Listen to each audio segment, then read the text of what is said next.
र अहिले चाहिँ मेरो ब्रेक भएको कारणले गर्दाखेरि अहिले म पार्कमा आइपुगेको छु र खाना चाहिँ मैले चाहिँ आज चाहिँ दाल भात ल्याएको छु गाइज है।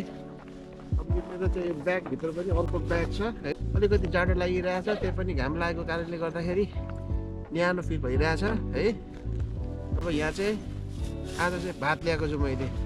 तलपट्टि चाहिँ तरकारी राखेको छु, माथि भात छ होइन, बासमती चामलको भात हो। यसमा चाहिँ दाल छ।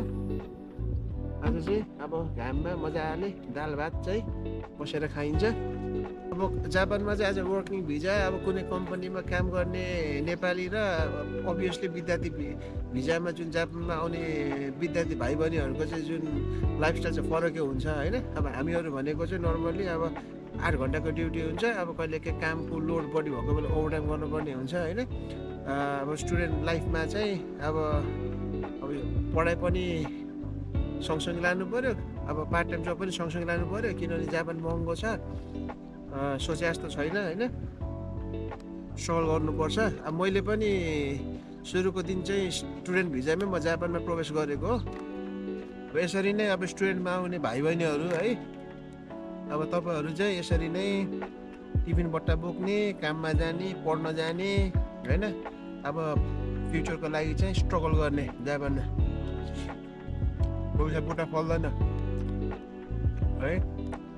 अब प्रायः चाहिँ अब यो पेट्रोल जस्तै चल्छ क्या यो जापानमा बस्ने नेपालीहरू र नेपालमा चाहिँ कन्सल्टेन्सी चलाउनेहरूको होइन। अब हुन त अब जतिसुकै हामीले राम्रो काम गरे पनि हामीलाई चाहिँ जस्ट गरी नहुँदैन, कुनै न कुनै कुरामा हामीलाई फोट देखाइहाल्छन्। अहिले चाहिँ यो टिकटकहरूमा चाहिँ अब यो जापानको जुन सिओ आइरहेको बेला छ नि होइन, अब यो बेला चाहिँ टिकटकहरूमा चाहिँ धेरै देखिन्छ क्या कन्सल्टेन्सीहरूको सेलिब्रेसनदेखि लिएर। अनि जापानबाट चाहिँ अनि त्यसको चाहिँ अनि रिपोर्टर लान्छन् क्या फेरि अब जापानमा बस्ने सेम्पाहरूले होइन, जो 10औं वर्ष 20औं वर्ष बसेको हुन्छ नि, स्टुडेन्टहरूलाई ल्याङ्ग्वेज सिकाओ, जापानको कल्चर सिकाओ भन्छन् होइन। अब विद्यार्थी पढ्नै आउँदैनन्, कहाँबाट सिकाउने? एप्लाई गरिसकेपछि विद्यार्थीको नाकमुख देखिन्न। अब मेरो कन्सल्टेन्सीको कुरा गरौँ, अहिले सिओ आइसकेको छ होइन, भिजा एप्लाई गर्ने बेला भइसकेको छ, विद्यार्थीको अनुहार नै चिनिन गाह्रो छ क्या। अब यो जाडो महिनामा चाहिँ पुष्पमा त्यो घाम कहिलेकाहीँ लाग्ने घाम जस्तै हो क्या विद्यार्थी। रेगुलरली आउँदैन पढ्न, अनि कहाँबाट सिकाउने? जापानिज भाषा सिकाउने कहाँबाट हो?